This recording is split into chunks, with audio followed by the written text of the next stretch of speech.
Hi అండి, అందరికీ నమస్తే. Welcome back to our channel vibes of home.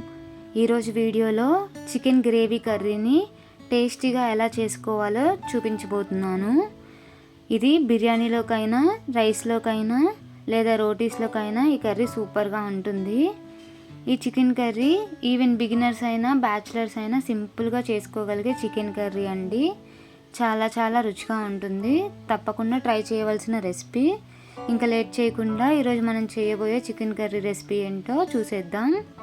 First నేను ఇక్కడ 1/2 kg వరకు శుభ్రం చేసుకున్న చికెన్ని తీసుకున్నాను. చికెన్ కొద్దిసేపు మ్యాగ్నేట్ చేసుకోవాలి. దానికోసం ఒక 2 టేబుల్ స్పూన్స్ కారం, రుచికి సరిపడా ఉప్పు, చిటికెడు పసుపు, 1 టేబుల్ స్పూన్ ధనియాల పౌడర్, 1 టేబుల్ స్పూన్ అల్లం వెల్లుల్లి పేస్ట్, 1 కప్పు పెరుగు, కొంచెం నిమ్మరసం యాడ్ చేసుకోవాలి. ఆ తర్వాత కట్ చేసి పెట్టుకున్న కొత్తిమీర వేసుకొని బాగా కలుపుకోవాలి. ఇలా మసాలా అంతా చికెన్కి పట్టేలాగా కలుపుకొని ఒక అరగంట పాటు ఫ్రిడ్జ్లో పెట్టుకోవాలి. ఫ్రిడ్జ్లో చికెన్ పెట్టడం వలన చికెన్ అనేది టెండర్గా తయారవుతుంది, జ్యూసీగా ఉంటుంది. ఇప్పుడు మనం చికెన్ టేస్టీగా రావడానికి ఒక 2 ఆనియన్స్, ఒక 2 టమాటోస్ని కట్ చేసుకోవాలి. ఆ తర్వాత కొంచెం ఆయిల్ యాడ్ చేసుకొని కట్ చేసి పెట్టుకున్న ఆనియన్స్ని వేయించుకోవాలి. ఇలా ఆనియన్స్ కొంచెం వేగాక మనం కట్ చేసి పెట్టుకున్న టొమాటోస్ని వేసుకోవాలి. ఇలా ఈ టొమాటోస్ అండ్ ఆనియన్స్ అనేవి మెత్తగా అయ్యే వరకు వేయించుకోవాలి. వీటి వల్లనే మనకి గ్రేవీ వస్తుందండి. ఇలా వేయించుకున్న తర్వాత ఒక 5 minutes చల్లార్చుకొని మిక్సీ జార్లోకి యాడ్ చేసుకొని ఫైన్ పేస్ట్ లాగా మిక్సీ చేసి పక్కన పెట్టుకోవాలి.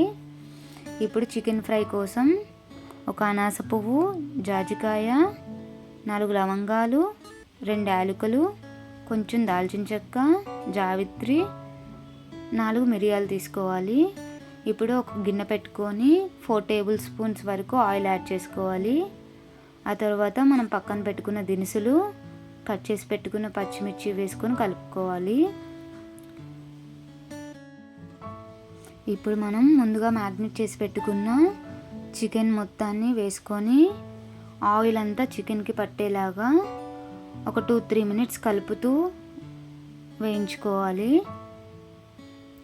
ఆ తర్వాత ఒక మూత పెట్టి మంటని మీడియం ఫ్లేమ్లో ఉంచి చికెన్ నుంచి వాటర్ సెపరేట్ అయ్యే వరకు ఉడికించుకోవాలి. ఇలా చికెన్ నుంచి వాటర్ సెపరేట్ అయ్యాక మళ్ళీ ఒక 2-3 minutes కలుపుకుంటూ వేయించుకోవాలి. ఇలా వేయించుకున్న తర్వాత మనం ముందుగా పేస్ట్ చేసి పెట్టుకున్న ఆనియన్ టొమాటో పేస్ట్ని వేసుకొని కలుపుకోవాలి. ఈ ఆనియన్స్ టమాటోస్ పేస్ట్ అనేది బాగా మగ్గాక కొంచెం వాటర్ యాడ్ చేసుకోవాలి. ఇక్కడే మీకు సాల్ట్ సరిపోకపోతే సాల్ట్ని అడ్జస్ట్ చేసుకోవచ్చు. తర్వాత మళ్ళీ మంటని మీడియం ఫ్లేమ్లో ఉంచుకొని ఒక 10 minutes ఉడికించుకోవాలి. ఇలా పీసెస్ అనేవి మెత్తగా ఉడికే వరకు ఉడికించుకోవాలి. ఆ తర్వాత 1 టేబుల్ స్పూన్ ధనియాల powder, 1 table spoon chicken masala వేసుకోవాలి. ఆ తర్వాత కొంచెం కట్ చేసి పెట్టుకున్న కొత్తిమీర వేసుకొని స్టవ్ ఆఫ్ చేసుకోవాలి. అంతే అండి, సూపర్ టేస్టీగా ఉండే చికెన్ గ్రేవీ కర్రీ రెడీ అయిపోతుంది. చాలా చాలా బాగుంటుంది, ట్రస్ట్ మీ. నెక్స్ట్ టైం ఇంట్లో చికెన్ కర్రీ చేసేటప్పుడు ఈ పద్ధతిలో ఒకసారి ట్రై చేసి చూడండి.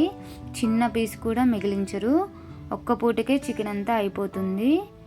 మీరు కూడా ఈ రెసిపీని ట్రై చేసి నాతో కమెంట్స్లో షేర్ చేయండి.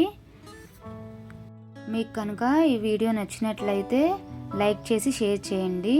ఇలాంటి సింపుల్ అండ్ క్విక్ రెసిపీస్ కోసం మన ఛానల్ వైబ్స్ ఆఫ్ హోమ్ని సబ్స్క్రైబ్ చేయండి. మళ్ళీ ఇంకో వీడియోతో కలుద్దాం. అప్పటి వరకు బాయ్.